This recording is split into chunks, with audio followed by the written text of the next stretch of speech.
I just asked you what your view of Putin is, and so far you've just said he's smart and tough. I told you. He warned us very clearly. Any negatives, Professor? I believe that the big mistake of both sides is we should talk this out. And now, let me say a word about talking it out. In 2008, when Bucharest happened, European leaders called me, because I'm friends with them. They said, what is your crazy president doing? By the way, some who are in power right now, I won't name names, what is your president doing? Why is he destabilizing things? He promised he wasn't going to push Ukraine. That's what European leaders say in private. They don't say it in public. We avoided the negotiations. Then 2014 came. Sadly, Piers, I saw it. I saw some of it firsthand. It was ugly. The United States should not be funding overthrows of governments. We did. I know it. Okay. So I happened to be there soon afterwards with the hand-picked government, hand-picked by Victoria Nuland. We didn't talk then. Then came the Minsk agreements.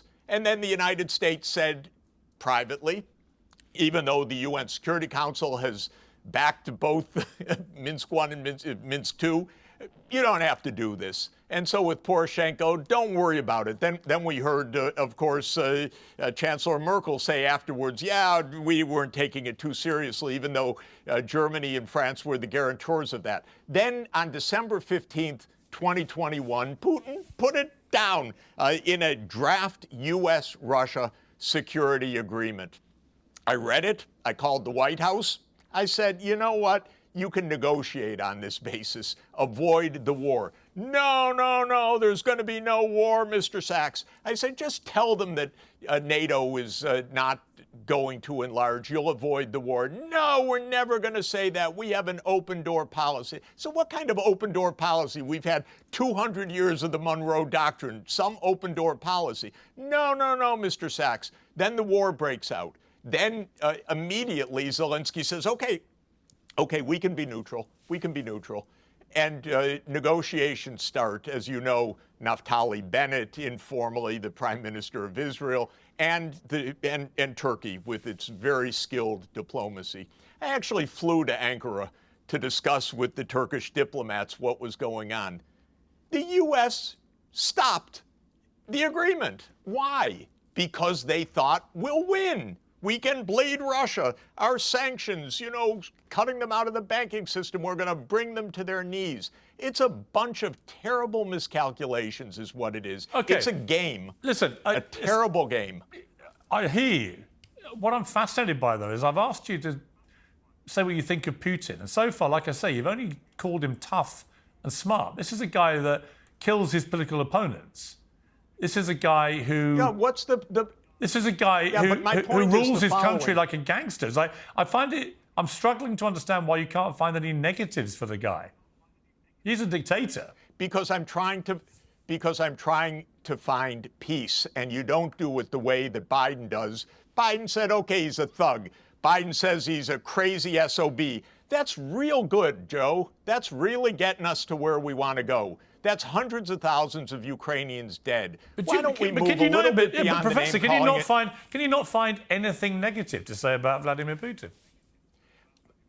I don't think that what I say about Putin negative has anything to do with anything. What I'm saying is, as I know, you're ready to call him smart. You're ready to call him smart and tough. I'm like, okay, and that's, you can call him smart and tough, but you can't find anything bad to say about the guy. I wrote a book about the Cuban Missile Crisis and its aftermath. Kennedy didn't go name-calling Khrushchev. He tried to save the world, to stop the war. Afterwards, he didn't insult Khrushchev. What he did was sat down with him and negotiated the partial nuclear test ban treaty. We're not in a game. We're not in name-calling. We're not in a cage brawl. We're trying to actually not have the world spiral into nuclear war. So it's not that game. The game is sit down and negotiate. No, my final point on this is that your critics, as you know, say that you're a purveyor of anti-American talking points, particularly when it comes to the notion of American exceptionalism. And I'm just curious that you've been very sort of praiseworthy of Putin's strengths and pretty critical of America, but you don't seem to want to say anything critical of Putin. or Russia?